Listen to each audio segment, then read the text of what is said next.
말라기서 4장 5절로 6절 두 절의 말씀인데요. 우리 한 절씩 저랑 회중이 교독하여서 봉독할까요? 5절 제가 읽고 6절 우리 회중이 합독하여 같이 봉독하겠습니다. 보라, 여호와의 크고 두려운 날이 이르기 전에 내가 선지자 엘리야를 너희에게 보내리니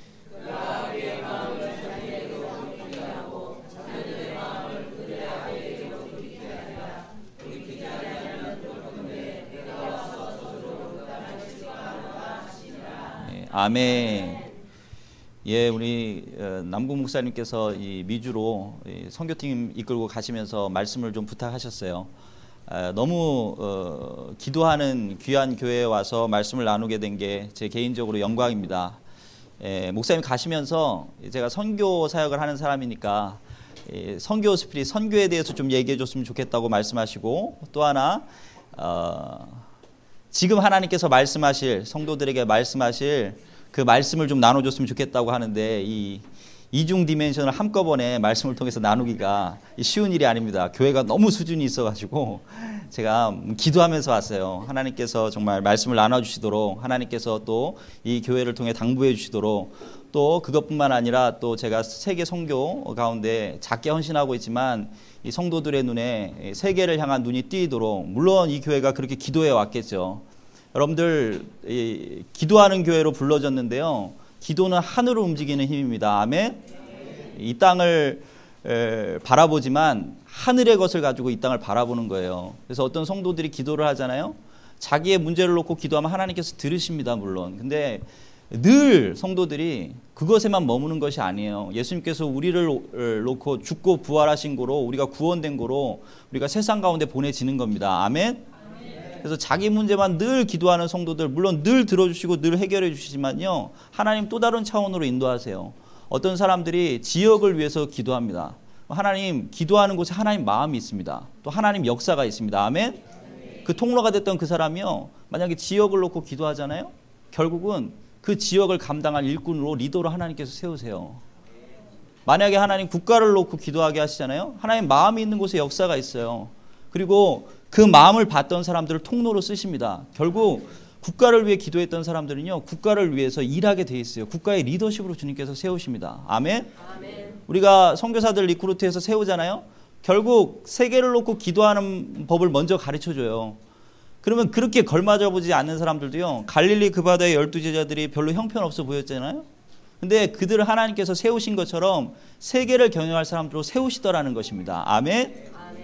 이 교회가 하나님 안에서 정말 헌신하면서 하나님 앞에 정말 모든 걸 쏟아붓고 헌신할 때, 하나님께서 물론 그 노고와 수고를 애틋하게 여기시지만 비전의 방향 분명하게 주셔서 이 교회를 이 지역사회 가운데, 이 국가 가운데, 세계 가운데 쓰실 교회로 부르시는 거로, 여러분들의 헌신이 마리아의 옥합 부은 것처럼 정말 모든 걸 깨는 것처럼 그렇게 보일지라도 하나님께서 기뻐 받아주시고, 그것을 통해 세계를 향해, 또 이 지역을 향해 여기에 모인 하나님의 구원받을 성도들을 위해 하나님께서 쓰실 것입니다. 아멘. 네. 예, 우리 좀 오늘 이 말라기서 말씀 좀 읽었는데요, 제가 이슬람권을 선교하고 있습니다. 지금 이슬람권 현장에서 일어나고 있는 일을 기도하시면서 여러분들 많이 이게 마음 받고, 또 그 자리로 들어가기 위해서 우리는 시공간에 제한이 있지만 성령께서는 제한이 없는 거로, 우리가 이곳에서 기도하면 그곳에서 들으시는 겁니다. 아멘. 지금 이슬람권의 가장 세계 가운데 움직이고 있는 주된 흐름 중에 하나가 이슬람 극단주의자들의 흥기입니다. 매우 비극적인 일인데요, 이라크권에 지금 극단주의자들이 다시 일어나고 있어요. 아마 여러분들 쑥대밭이 될 겁니다. 누군가 기도로 막지 않으면요, 정말 쑥대밭이 될 거예요. 이 순니, 시아, 쿠르드 세 종교 그리고 민족 분파들이 서로 갈등하고 있는데요, 후세인 정권이라는 궁극 정권이, 군사 정권이요, 그냥 봉합만 시켜놓은 거였어요, 힘으로. 근데 이 서구 이 민주화 세력들이 자신들의 관점으로 이곳에 접근해서, 물론 후세인 군부 정권을 쓰러뜨렸죠.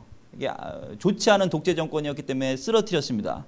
근데 대안 없이 만약에 이슬람 극단주의자들이 정권을 장악한다, 그러면 차악이 아니라 최악스러운 정권이 등장하게 되는 거예요. 이걸 막아야 됩니다, 누군가는. 국제 리더들도 지금 헤매고 있잖아요. 여러분들 기도의 용사들이 일어나서 이것을 막아야 될 줄 믿습니다. 아멘.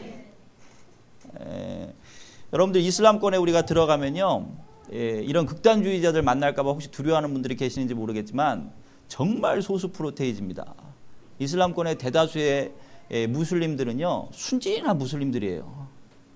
심지어 거기 이 모스크에 들어가 가지고 이맘들을 만난다. 거기 이 가르치는 성직자들을 만난다. 그들도요, 극단주의자들은 아닙니다. 우리가 이 선교 한 15년 정도 이슬람권에 접근해서 경영해 봤는데 아직까지도 우리도 극단주의자들을 만나본 적이 없어요.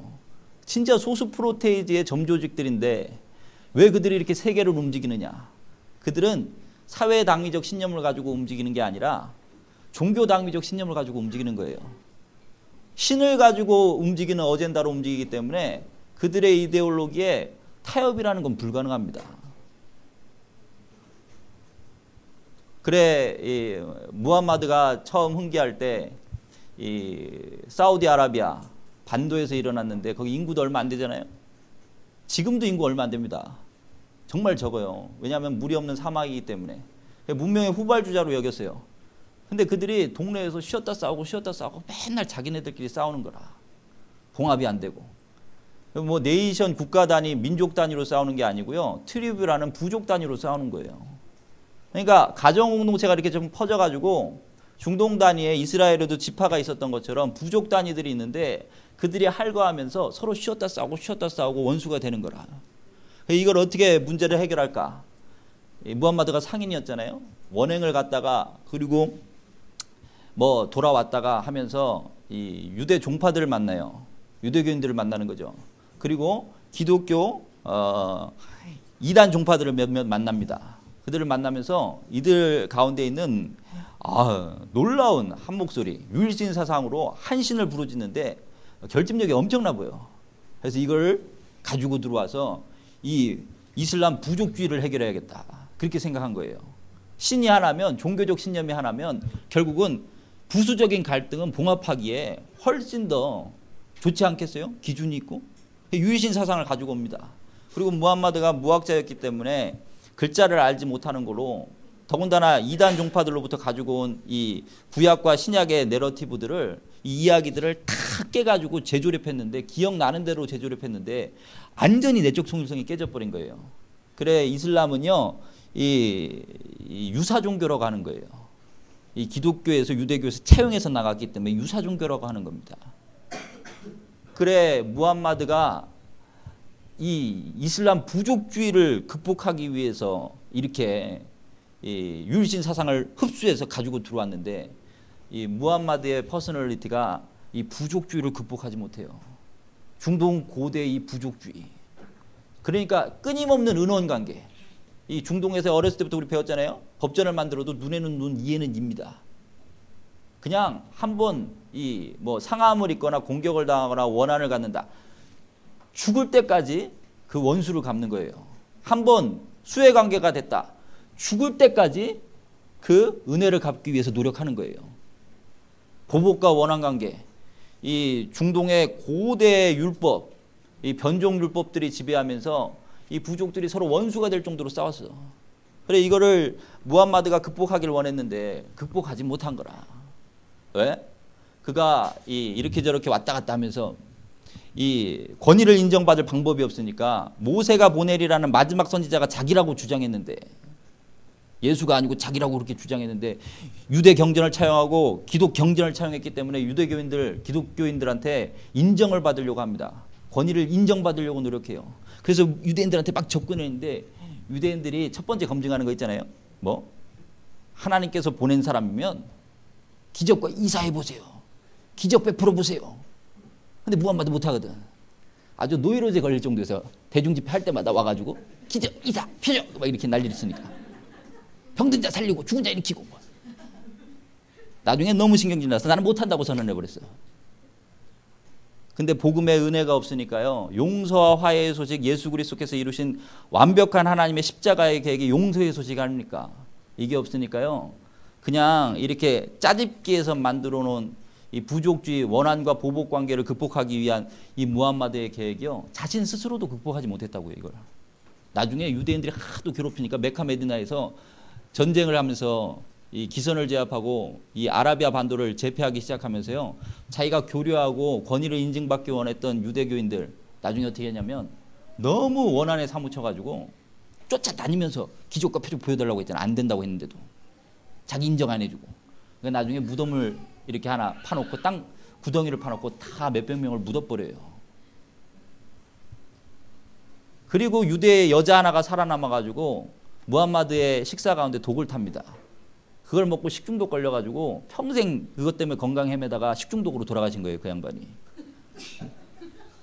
권능의 알라를 주장했지만. 그리고 그 여자에 대한 원한을 잊지를 못합니다. 지금 있는 이 이슬람 극단주의자들이 왜 저렇게 극단적인 테러와 전쟁을 일으키면서 전 세계를 움직이고 있느냐. 이 프로토 이슬람, 이 무함마드 퍼스널리티를 통해서 비롯된 이 이슬람 세계를요, 후대의 이슬람 사람들은요, 이게 너무 위험해 보이고 문제가 많으니까 이 민족주의, 국가주의 여러 이데올로기랑 혼합해가지고 완충을 시켰어요. 이슬람은 원래 이 아라비아 반도 중동을 어떻게 했냐면 전쟁을 통해 통합했습니다. 다 중화시켰어요. 이걸 완충시키고. 이 무함마드의 이런 행적이 있지만 이게 그냥 칼리프 시대의 일이라고 그렇게 그때로 한정지었습니다. 근데 지금 극단주의자들 서구 세력에 대해서 불만이 있으면서 어떻게 이슬람이 이렇게 맛이 가고 있을까? 그렇게 생각하면서 원형 이슬람이 있었는데, 무함마드가 원래 주장했던 이슬람이 있었는데 이게 이 가치가 훼손되면서 이 이슬람 세계가 쇠락해 가고 있다. 서구 퇴폐 세력한테 그렇게 당하고 있다. 그렇게 생각하는 거예요. 그러면서 이 극단주의자들은 하나님 아버지의 권위를 높이기보다 무함마드의 권위를 과도하게 높이는 겁니다. 무함마드가 원래 했던 말들, 행적들 그대로 찾아가지고 그대로 따라하는 거예요. 칼리프조의 시대의 역사들을 그대로 따라하면서 그대로 이것을 세계에 도입하면 이슬람 세계의 문명이 다시 흥기할 거라고 믿고 있는 겁니다.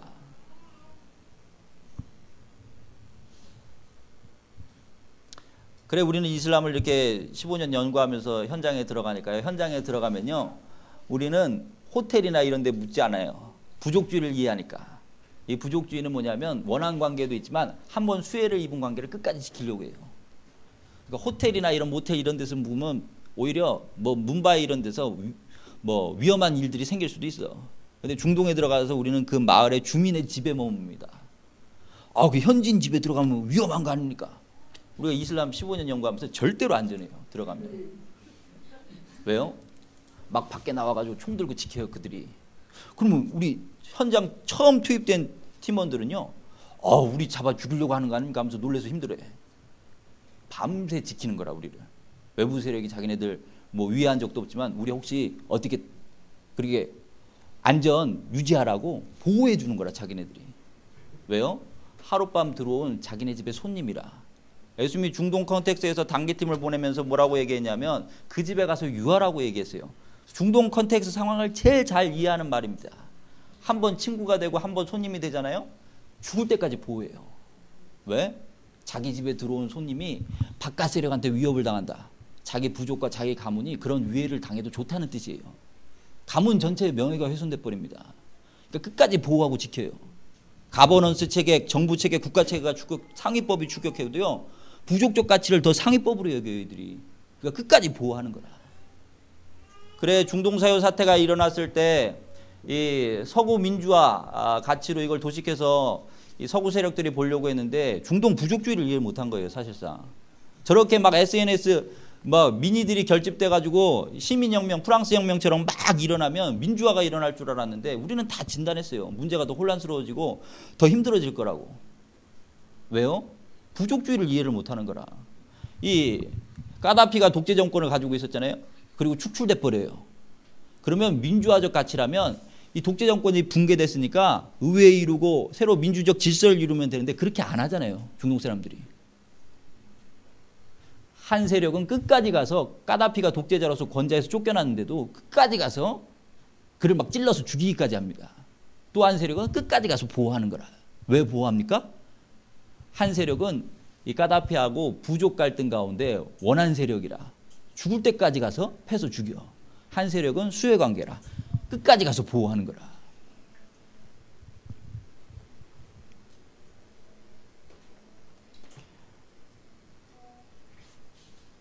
그래, 지금 이슬람 극단주의자들은 하나님 아버지의 이 예수 그리스도 아들을 향한 계획, 이 복음의 권위를 받아들이지 못하고 알지 못하니까 이슬람의 중동에 남아있던 율법을 왜곡해가지고 눈에는 눈, 이에는 이 원한과 보복 관계로 살아가고 있는 거예요. 하나님 아버지보다 무함마드 퍼스널리티의 권위를 더 과도하게 집착하면서 더 주장하면서 이걸 신봉하면서 세계적인 무리를 가지고 오고 있는 겁니다. 이 땅 가운데 복음의 소식이 필요합니다. 아멘. 그래서 제가 이 말라기서 말씀을 읽으면서요, 이 성경의 시대가 닫히고 열리는 그런 마지막 서신이잖아요. 400년 동안 하나님께서 침묵하시잖아요. 그리고 400년 뒤에 어떻게 하시냐면 메시아가 직접 오셔.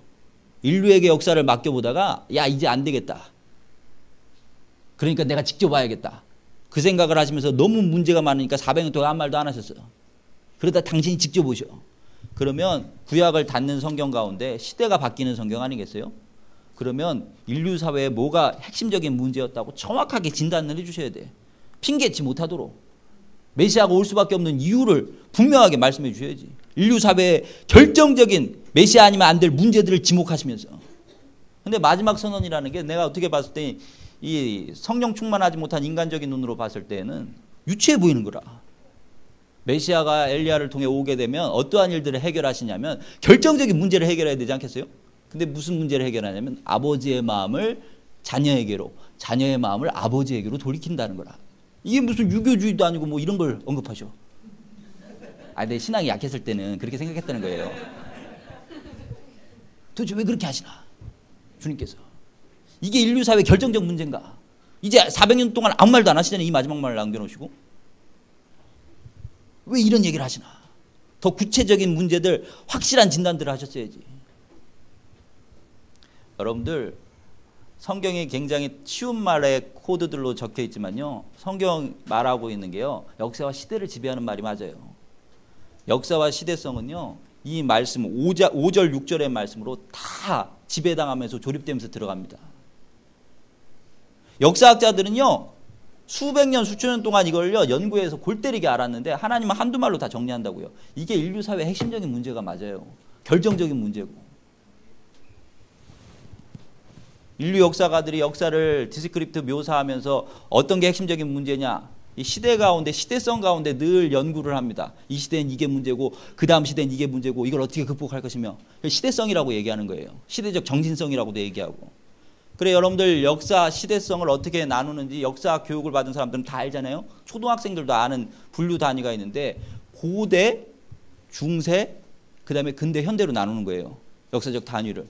이거를 어떤 구분 기준으로 역사가 바뀌었다고 말하고 시대성이 바뀌었다고 말하느냐. 그냥 타임의 관념, 시간이 지나감에 따라서 그렇게 이 편의적으로 분류해 놓은 게 아니에요. 타임의 관념이 아니고요. 뭐 1000년, 100년, 디케이트 단위의 그런 주기로 그냥 잘라놓은 게 아니고요. 이건 역사학자들의 시대성에 대한 기준이 있어요. 구분 기준이. 시대성에 문제가 있는데 그 문제가 뭐냐면 이걸 구분하는 기준인데 고대가 아니고 중세가 와야 될 이유. 이게 뭐냐면 고대라는 것, 결국은 고대의 정신성이 틀렸다는 얘기예요. 전 시대의 시대적 정신성, 전 세대들이 합의했던 정신성이 틀렸다는 얘기입니다. 그러면서 시대가 바뀌는 거예요. 그러면서 어떻게 하냐면 전 시대의 주도 정신성들, 전 세대의 주도 정신성들 합의된 그런 주도 권위들을 다 퇴출시켜버려요. 다 타도해버리고. 그래, 고대는 미개한 종교 권력의 종교 권위의 정신성을 뒀던 사회입니다. 근데 무당들이 뭐 이렇게 저렇게 사회 권력까지 장악해서 시키는 대로 다 했어. 뭐 인간의 초월적인 세계를 막 지배하는 것처럼 보이고. 그러니까 막 혹해갖고 합의해줬어. 그 정신성이 시대를 인도하도록 그렇게 만들었어. 그런데 뭐 시키는 대로 다 해봤어. 수백 년, 수천 년 동안. 여기 가면 목초지가 있을 거다. 갔는데 없어. 지성이 부족해서 해버리고 끝내버려. 수천 년 동안 신경질이 나는 거라. 나중에 결국은 축출시켜버리는 거죠. 이걸 축출시키면 다음 시대성이 열리는 거예요. 중세라는 시대성이 열리는 겁니다. 그렇게 되면. 근데 한꺼번에 카테고리 분류를 바꾸기 어려우니까 약간의 수정을 하는 거죠. 고대는 미개한 종교성의 사회였지만 이 중세는 이 체계적 종교성이 지배해야 된다. 그렇게 얘기하는 거예요. 형식이 있고 예식이 있고 경전이 있고 합의된 질서가 있는, 최소한의 합의된 룰이 있는 그런 종교, 정신성을 가지고 우리가 시대를 인도해야 된다. 그렇게 얘기하는 거예요. 그 다음 자녀의 정신성들, 다음 세대의 시대성들이 전 시대성들을 타도하고 새로운 카테고리를 열지만 아담이 원죄로부터 비롯됐잖아요. 그러니까 결국은 또 시대가 오류가 나기 시작하는 거라. 결국은 체계적 종교성도 다 퇴출시켜버리고 그 다음에 뭘 가지고 시대성들을 인도하냐면 이제 우리가 종교 권력의 권위에 지쳤다. 아주 거기에다가 우리가 권위 위상을 몰아줬을 때 아주 지치고 또 지쳤다. 그러니까 사회 권력, 정치 권력에다가 시대적 정신성을 인도할 주도권을 주는 겁니다. 그리고 근대가 그렇게 열린 다음에 근대도 결국은 지금 퇴출당하고 있는 시대성이 바뀌는 주기를 우리가 살고 있는 거예요. 결국은 우리 지금 현대는 정치 권력, 사회 권력을 주도적 정신성으로 가져가는 게 아니라 경제성, 경제 권력에다가 축적 의지에다가 사회적 합의와 권위를 두고 살아가는 시대가 열리고 있는 거예요. 지금 그래서 현대가 지금 막 꼽히면서 시대성이 막 본격적으로 추동되는 아주 예민한 역사성, 시대성을 우리가 지금 살고 있는 겁니다. 역사학자들이 전 시대성, 전 세대의 정신성을 후대의 시대성들이 다 퇴출시키면서 다 타도하면서 새로운 가능성을 열 수 있다고 말하지만 하나님 아버지와 이어지지 않는 거로 예수 그리스도의 복음을 통해서 그런 완전한 아버지와 이어지지 않는 거로 결국 오륜해서 그 전 시대성들도 후대 시대성에 밀려나가지만 그 후대 시대성도 다음 시대성에 또 밀려나가 버리는 거라.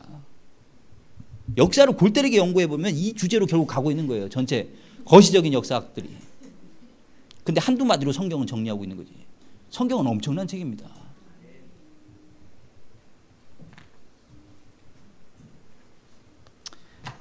거시적인 시대성, 역사성을 떠나서요. 이 개체성, 이 개인성을 보더라도요. 인생의 결정적인 근원의 문제가 뭐냐. 먼 데서 찾을 거 없어요. 아버지와 가족의 문제로부터 그 개인의 정체가 형성되기 시작하고 개체성의 결정적인 문제는요.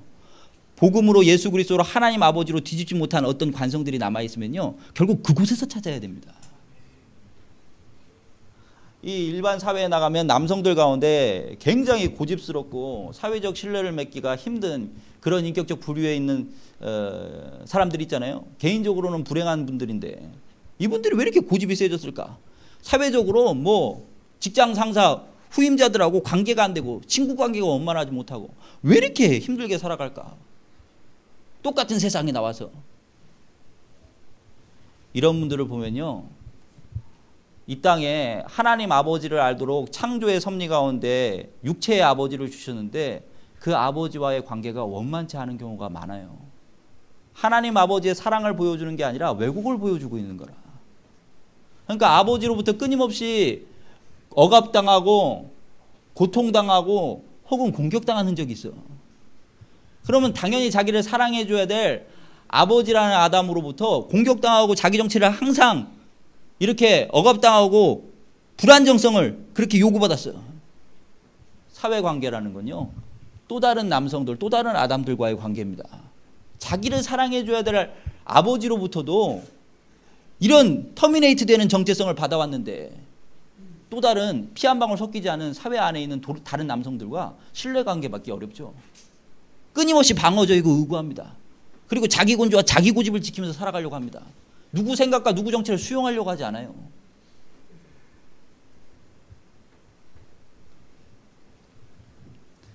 여성들은요. 가정상이 불행하고 불우할수록 또 아버지와의 관계가 좋지 않을수록 새로운 가정을 통해서 행복을 누리려고 하는 안정감에 대한 소망이 강해요. 근데 이것을 예수님의 이 커넥팅을 통해서 하나님 아버지를 만나서 이 아버지상, 가족상을 극복하지 못하잖아요. 그러면요. 아무리 새로운 시도를 하더라도요. 불행하게 살 가능성이 높아요. 항상 보면. 이 근본적인 근원의 문제를 해결하지 않고는. 왜요? 아버지가 채워주지 못한 사랑에 대한 갈급함이 있어. 그 보호와 커버에 대한 안정성을 누리지 못했어. 그러면 끊임없이 또 다른 대상에게 아버지로부터 가정으로부터 받지 못한 사랑에 대한 보상을 받으려고 합니다.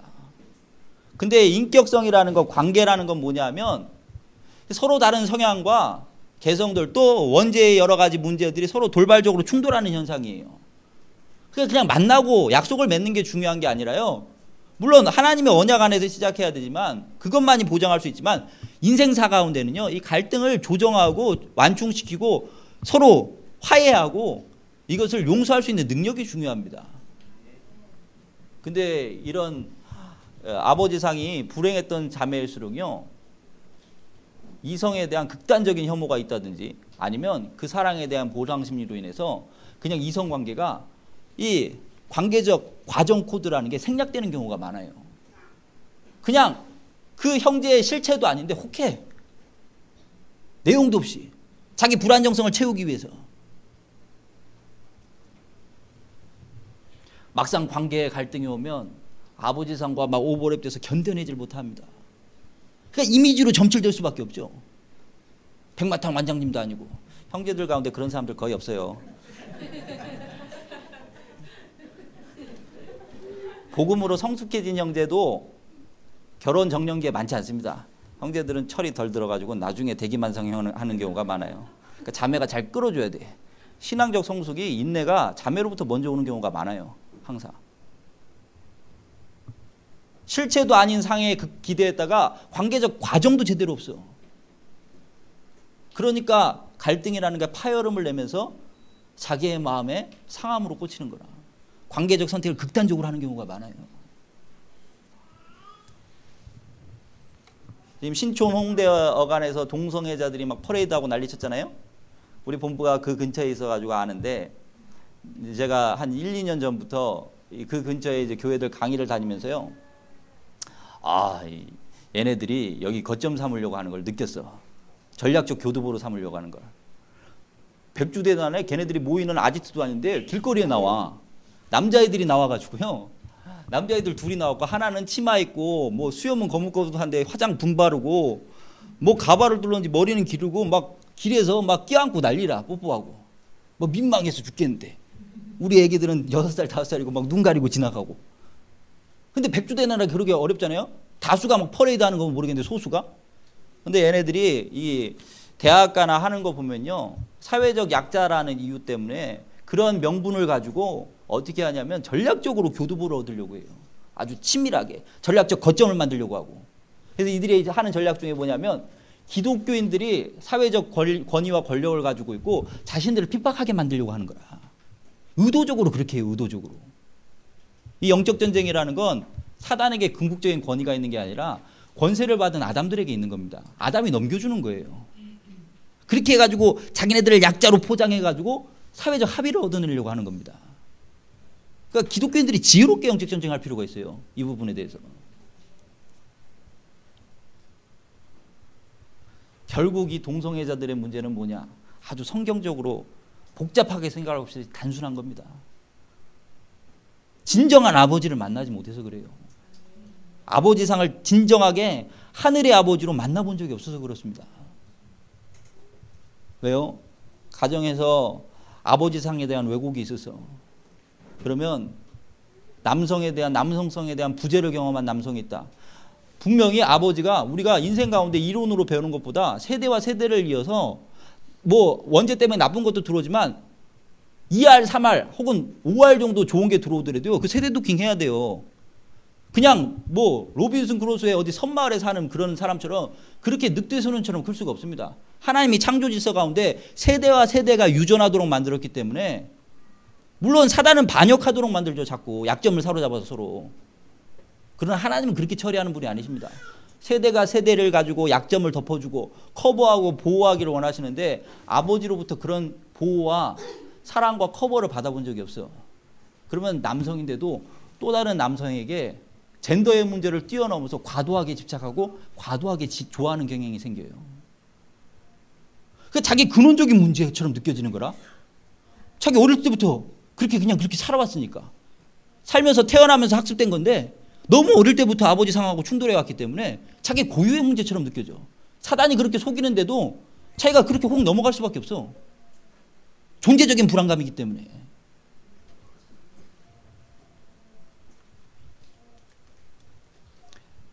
여성들이요, 젠더의 문제를 뛰어넘어서 여성이 여성을 좋아하는 경우, 이런 거 보면요, 아버지로부터 정말 공격당하고 억압당하고 고통받았다라고 느끼는 자매들이 많아요. 그러니까 남성을 부담스러워하고 여성의 코드에 맞추려고 그래. 심지어는 아버지가 공격한 게 아니라 그냥 방치했어. 그럼 어떤 울분이 생기냐면 내가 남성으로부터 보호받지 못했다고 느낍니다. 물론 그래서 남자에게 집착하는 경우도 생기지만 한 반작용은 어떤 성향이 생기냐면 남성들을 아주 볼품없고 쓸모없는 존재로 여깁니다. 자기를 막 보이시하게 만들어서 다른 여자들을 자기가 대신 보호하려고 해. 제가 훈련하다가 이런 케이스들을 많이 상담을 해봤어요. 결국은 과도하게 젠더의 문제가 왜곡되면서도 여성이 여성을 좋아하는 걸 자연스러운 현상으로, 존재적인 현상으로 느끼는 거라, 자기네들이.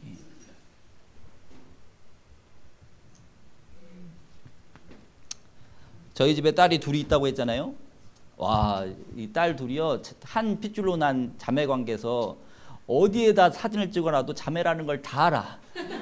부모인 우리는요, 얘가 코가 나 닮았고 눈은 둘째는 엄마 닮았고 막 성향은 더 정말 다르고 그런데 어디 딱 내놓으면 그냥 자매입니다 하고 다 얘기해.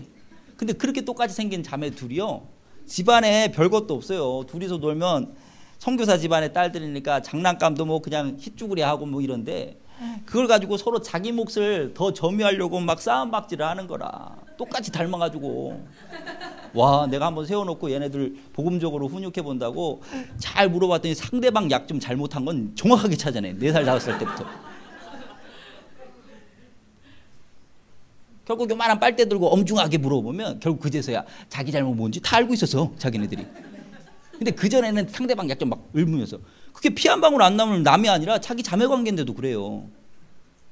그래야 하루에 얘네들이 잘 놀다가 하루에 12번도 타이틀 매치를 붙어요. 1라운드 붙고 또 2라운드 붙고 뭐 12라운드까지 가는데 중간에 말려도 와, 챔피언 벨트도 없는데 그렇게 붙는 거라 애들이. 뭘 위한 싸움인지 모르겠지만 하여간. 자매, 자녀, 형제 관계에서는 심지어 컴피티션이 있을 수 있고 유한한 인생들끼리 몫의 나눔에 대한 그런 권리 주장과 보상 심리가 있을 수 있어요. 근데요, 하나님이 이걸 해결하기 위해서 예수 그리스도를 통해서 하나님 아버지를 보여주셨잖아요. 근데 창조의 섭리 가운데 아버지와 자녀가 만나게 하셨다고요. 아버지가 자녀를 낳고 자녀가 또 아버지가 돼서 자녀를 낳게 하셨다고요. 어떤 아버지가요, 내가 딸하고 갑자기 장난감, 야, 그거 내 거 아니야? 하면서 막 타이틀 매치 붙고 내가 5살짜리 딸하고 막 싸움 붙어. 정신 나간 아빠입니다, 그렇게 되면. 자녀랑 아버지는요, 절대로 컴피티션 하지 않아요. 절대로 경쟁하지 않습니다. 다 내어줄지언정 자기 정체의 아픔과 왜곡이 있고 상함이 있어도요, 그래도 끝끝내 아비로서의 정체 가운데 술 취하고 방탕한 아비도요, 제정신 차리면요 내어주려고 합니다. 이게 하나님의 창조의 섭리라고요. 그래, 교회가 지역을 품으려면, 세계를 품으려면 아비의 마음을 가져야 됩니다. 아멘? 청년들이 얼마나 교회에서 많은 시행착오를 하겠어요. 그러나 약점 잡는 게 아니라 어르신들이 커버해줘야 됩니다. 또 똑같은 뭐 연배의 사역자라도 어디 오는 청년들이 나이가 자기랑 7살 차이밖에 안 나도요, 컴피티션 관계가 아니고 실수에 대한 약점에 대한 보상 관계가 아니고요, 아비의 마음을 부분적으로 알면요, 그 사람을 커버하고 끝까지 용납하고 용서하려고 합니다. 사역이라는 건 그렇게 배우는 거예요, 결국은. 우리 누가복음 15장 말씀 한번 같이 보실까요? 누가복음 15장 11절로 32절의 말씀입니다. 누가복음 15장 11절로 32절의 말씀, 우리 잘 아는 탕자의 비유입니다.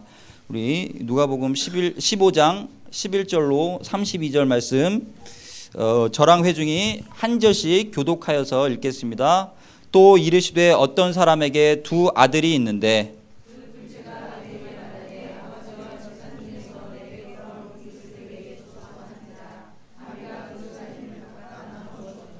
그 후에 며칠이 안 되어 둘째 아들이 재물을 다 모아가지고 먼 나라에 가 거기서 허랑방탕하여 그 재산을 낭비하더니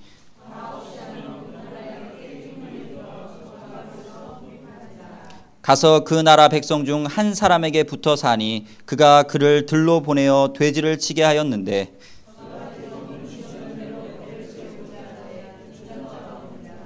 이에 스스로 돌이켜 이르되 내 아버지에게는 양식이 풍족한 품꾼이 얼마나 많은가, 나는 여기서 줄여 죽는구나.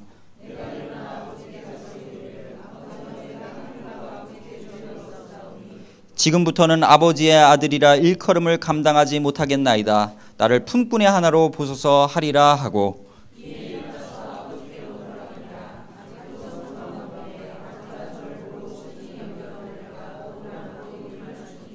아들이 이르되 아버지 내가 하늘과 아버지께 죄를 지었사오니 지금부터는 아버지의 아들이라 일컬음을 감당하지 못하겠나이다 하나,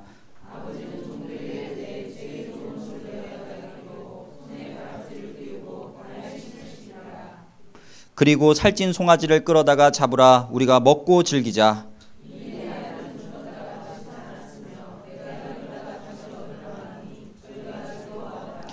마다들은 밭에 있다가 돌아와 집에 가까이 왔을 때에 풍악과 춤추는 소리를 듣고 대답하되 당신의 동생이 돌아왔음에 당신의 아버지가 건강한 그를 다시 맞아들이게 됨으로 인하여 살찐 송아지를 잡았나이다 하니,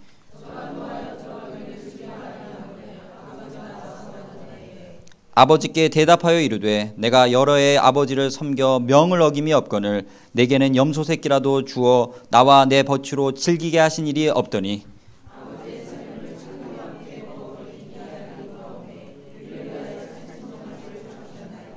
아버지가 이르되 예 너는 항상 나와 함께 있으니 내 것이 다 내 것이로되,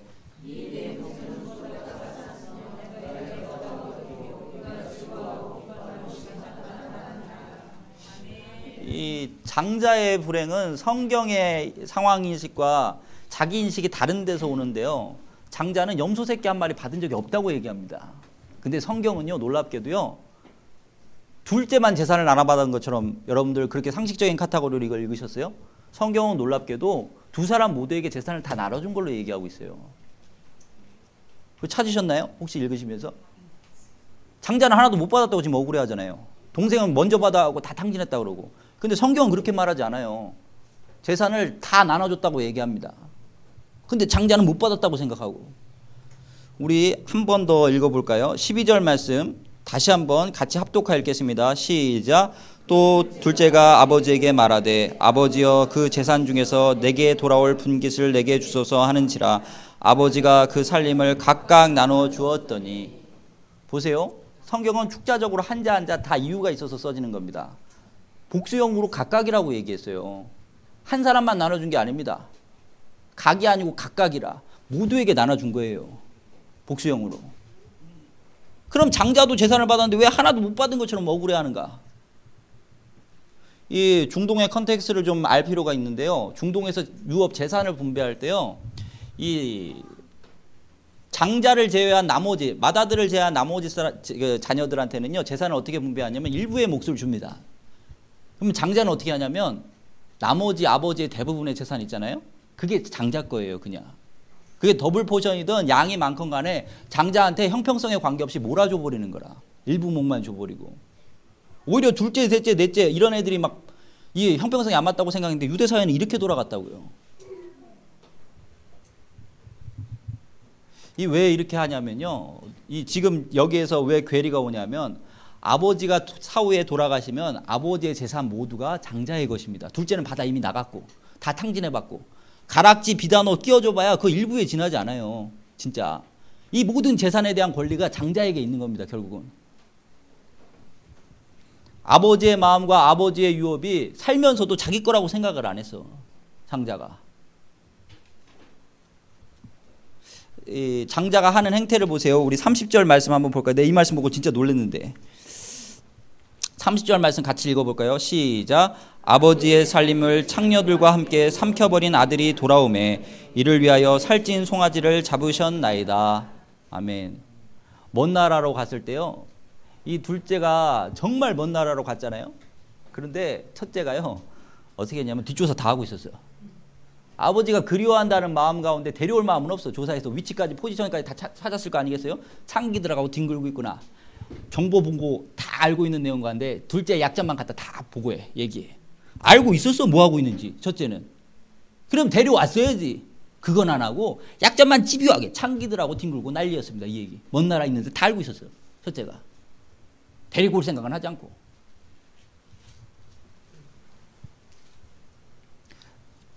자, 아버지의 마음은 뭐냐? 왜 일부 편중되게 장자 맏아들에게 재산의 대부분을 몰아주느냐? 왜 그러냐면요. 그냥 장자는 형제들 간의 컴피티션 관계로 생각하는 걸 아버지가 원치 않아서 그래요. 경쟁 관계로. 자기가 유고되거나 돌아가거나 혹은 자기가 연로해지면 자기를 대신해서 맏아들을 세우는 게 아니라요. 또 다른 아버지를 세우길 원하는 겁니다. 장자가 집안의 가장 아버지가 되길 원하는 거예요. 형제들하고 목 나누고 경쟁하는 게 아니라요. 아버지의 마음이 있으면 둘째, 셋째를 향한 아버지의 그 애틋한 마음이 있잖아요. 아버지의 몫을 가지고 유업을 가지고 그들에게 나눠주라는 겁니다.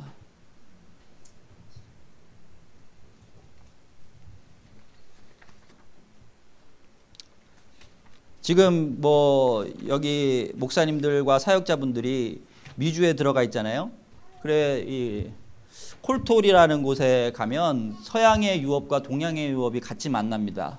그래서 여러분들 서구 거의 2000년 동안 로마로부터 유럽으로부터 시작된 복음이 오늘날까지 그것이 엔진이 돼서 탱크가 돼서 전 세계에 복음이 전파된 거예요.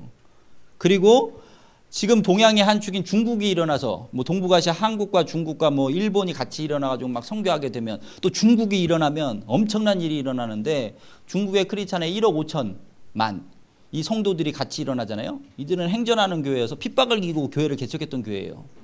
역대로 1억 5천만의 크리스찬이 전 세계 한 대륙 가운데 있다. 이런 경우는 없었어요. 로마도 그러지 않았습니다. 근데 로마가 복음화되면서 서양 문명의 한 축이 전 세계 2000년 동안 복음화를 다 감당했다고요.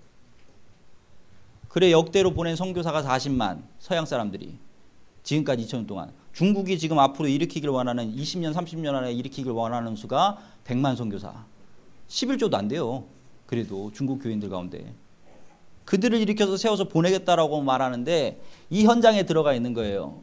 저도 이제 콜토를 만나기 전에 8년 10년 전에 우리 선교단체 구성원들이 성령으로 세례를 받아서 석 달 열흘 동안 성령이 역사하시는 일들이 있었는데 우리 능력 갖고 선교할 수 없으니까 하나님께서 선교의 영을 부어주시는데 어떤 일들이 일어나냐면 선교 안 하겠다는 자매 위에 주님께서 그 자매의 고백을 들으시고 성령을 부어주시는데 그 자매가 선교 심화 훈련을 받길 원하는 마음이 있으면서도 선교지에 가야 될 거에 대해서는 마음이 없었어요. 그래서 뭐라고 얘기했냐면 자기가 초대교회처럼 다른 나라의 말로 성령을 통해 언어를 받으면 그 민족으로 가라 그런 줄 알고 가겠다 그렇게 생각을 했어. 나한테 그 얘기를 나눴어요. 이 자매 안 하겠다는 얘기구나 그렇게 생각을 했어요. 저는. 근데 그 다음 주에 강의에 왔는데 어떻게 됐냐면 성령이 임해서 이 자매가 중국어로 말하고 있는 거라. 또 하나 영어 고어로 말하고 있어요. 그러니까 여러분들 영어가 두 이렇게 하다 동사잖아요. 근데 고어가 어떻게 얘기하냐면 도스라고 발음해요. TH 발음을 붙여서 뭐 컴퓨터 부팅하는 윈도우 전 도스냐 그게 아니고 DOTH 해가지고 고대 발음이 도스라고 읽는다고요. 그러니까 교수 영국에서 유학한 교수들도 이걸 해석을 못하는 거라. 워낙 하늘의 일로 하시는 일이라는 걸 보여주기 위해서 그런 역사가 임한 거라. 그래 나는 모든 민족의 언어로 복음을 증거케 하기 위해서 우리 선교단의 시작 가운데 이런 역사를 베풀어 주셨구나 이렇게 믿었는데 이번에 콜톨 전에 BTJ 포럼이라고 제가 중국 5대 가정교회 리더들하고 서양 뭐 CCC, YM 총재들 다 오는 집회 컨퍼런스가 아니고 포럼이죠. 포럼에 갔는데 거기 가가지고 딱 만나가지고 아침에 들어가서 주님 왜 이곳에 왔습니까? 우리가 그렇게 했는데 저는 그냥 모든 민족의 언어로 복음을 증거하라는 줄 알았어요. 근데 너희가 이미 표적으로 받은 표적의 사인의 의도가 있잖아요. 하나님이 10년 전에 받은 그 의도를 성취하기 위해서 이곳에 왔다 그렇게 얘기하시는 거라. 왜요? 서구 유럽의 고대 유럽이었던 서구 선교의 전략의 언어로 풀어졌던 주도 언어는 영어였어요. 그 언어를 가지고 막 복음을 증거하고 그것 가지고 나눈 거라 서로 유업을 전달하고. 그런데 이제 중국어가 일어나서 세계 복음화에 과업을 감당하면 엄청난 마지막 때의 역사가 다 끝나는 그 정도까지의 역사 예측이 가능한 선교 단체장들까지도 그렇게 얘기할 정도의 역사가 일어나는 거라.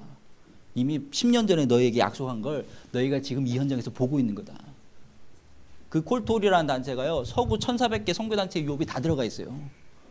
뭐 성경번역 연구회, CCC, YM 막 이런 데 다 들어가 있는 거라. 그리고 또 하나 중국 5대 가정교회 리더들이 다 들어와 있어요. 거기. 차세대 리더들까지 다 들어와 있는 거라. 7리더, 12명. 그들 모으면 그 1억 이상의 크리스찬들이 다 정렬이 되는 거예요. 그래 이번에 제가 한 2주 전에 이 중국의 이 가정교회 리더들 훈련하러 이 콜토홀에 갔다가 그들이 가지고 있는 약간의 어려움들을 발견했어요. 1, 2세대들이 보편교회를 엄청나게 잘 개척을 했어요. 중국에 핍박을 이겨가면서. 근데 그들이 선교하는 거에 대한 이 실패감이 있는 거라. 옛날부터 서쪽으로 복음이 서진해야 된다는 믿음을 가지고 보냈는데 다 돌아왔어. 그게 왜 돌아왔느냐? 이들이 세대 도킹을 안 하고 자기네들끼리만 선교하려고 했어. 왜냐하면 1, 2세대 분들은 얼마나 아름다운 세대냐면 이 출애굽해서요 대적의 앞마당에서 하나님께서 이 당신의 몸을 멀티플라이를 시켰잖아요.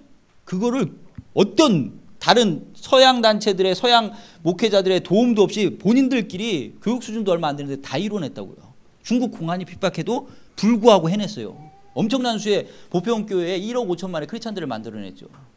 그런데 다른 나라로 선교 갈 때 뭐냐면 언어도 새로 배워야 되고 문화도 새로 갱신해야 되고 서구 선교 전략도 배워야 되고 여러 복합 요소들이 있고 대정부 관계에서 비자도 얻어야 되는데 자기네들은 교육 수준이나 살아왔던 라이프 스타일이 그걸 해내기 어려운 거라.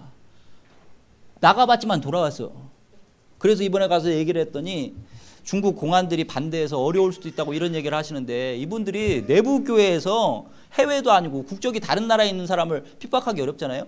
내부 안에 있는 그 정부 가버넌스 체계에서 추격을 해도 끝까지 복음을 증거했던 사람들인데 해외 선교 나가는 게 부담스럽다고 말하는 이유에 대해서 상황적 요소로 그렇게 얘기하는 게 아니라 부정적으로 이분들 안에 좌절감과 실패감이 있구나 그런 생각을 했어요. 이걸 어떻게 해결하겠어요? 그분들이 잘해드린 건 잘했다라고 얘기하지만 우리가 한 가지 얘기를 했어요. 당신들이 다 할 필요가 없습니다. 당신들은 화살대처럼 정말 지지대가 돼서 사람들을 멀리 보내시면 됩니다. 누구를? 다음 자녀 세대들을. 이들 1, 2세대들이 정말 몸 바쳐서 교회 개척하면서 그 젊은 세대의 라인 안에 수백만씩 막 성도들이 있는데요. 그럼에도 불구하고 이들은 1, 2세대들이 자기네들이 교육받지 못했던 그런 아픔 때문에 이들을 사회 가운데 막 진출을 시켰어. 대학교도 다니고 교육 수준도 높고. 그리고 이들은 두려움도 없어. 보면 가나안 세대가 멀티플라이 했다면 광야에서 이 3세대들은 여호수아 세대로 일어나서 정복해 들어가면 됩니다. 세대 도킹을 하면 하나님의 유업이 해석되게 되어 있습니다. 그렇게 하십시오. 이번에 이제 콜트홀 대회를 한국에서 유치하는데 한국에 어려움이 많았어요. WCC를 비롯해서 한국 초대형 교회 리더들 만나보면요. 그게 뭐 어찌 됐건 간에 한국 교회를 다 핥히고 지나갔다라고 본인들이 이런 국제 행사를 왜 한국에서 유치했는지 회의가 될 정도라. 그리고 완전히 복음주의적인 WEA 연맹 이번에 한국에 국제 행사로 설치되기로 원했는데 이것도 다 캔슬돼 버렸어요. 이런 부정적인 힘들 때문에. 콜트홀이 들어와야 될 이유에 대해서 우리가 기도하면서 이걸 어떻게 받을까? 초대형 교회도 조직들도 얼어 있는데 막 이렇게 생각했는데 그럼에도 불구하고 서구 유업과 동양 유업이 만나야 되잖아요. 그러면서 제가 여기 콜트홀 이 리더십들하고 얘기하면서 나왔던 그런 과정들이 뭐였냐면 한국의 시니어 세대들이 교회를 이렇게 잘 개척해놨는데 지금 성교계도 교회에도 다음 세대들이 없습니다. 그래 어떤 대형 교회 클릭해달라고 해서 클릭은 했어요. 여의도 순복음교회 목사님하고 미팅을 잡아드리고. 근데 그분들도 지금 어찌할 바를 몰라 하시는 거라. WCC는 이런 게 불협화음을 냈기 때문에. 그러면 어떻게 이걸 뚫어내야 됩니까? 했을 때 위주에 가는데 비행기에서 내리는데 주님이 음성 하나를 주시더라고요. 뭘 주셨냐면 내가 다윗을 신장과 용모를 보지 아니하고 중심을 봤다 이렇게 얘기하시는 거라. 어릴 때 다윗 아니겠어요? 신장과 용모 막 커 보이고 거대해 보이는 건요. 싸워 보이기에 좋지만 다윗은 중심을 가지고 하나님의 마음을 가지고 던졌을 때 이긴 겁니다. 그래서 내가 이 리더들한테 뭐라고 얘기했냐면 우리가 20대부터 40대까지 용모와 신장과 관계없이 중심이 바른 다윗과 같은 다음 세대 리더들을 모읍니다. 한국 아비 세대들은 자녀를 위해서는 뭐든지 합니다. 뭐 대형 교회든 어디 주류 스트림이든 어디든 복음주의 진영이든 영성 진영이든 관계없이 지금 다음 세대 없다고 난립니다. 여기에서 다음 세대 지도력들이 디아스포라, 캠퍼스 뭐 어디서든 교회의 40대 중진 리더들 막 모여가지고 있으면요. 시니어 50대 60대 리더들이 안 올 수가 없게 됩니다. 그들의 두려움을 깰 수 있습니다.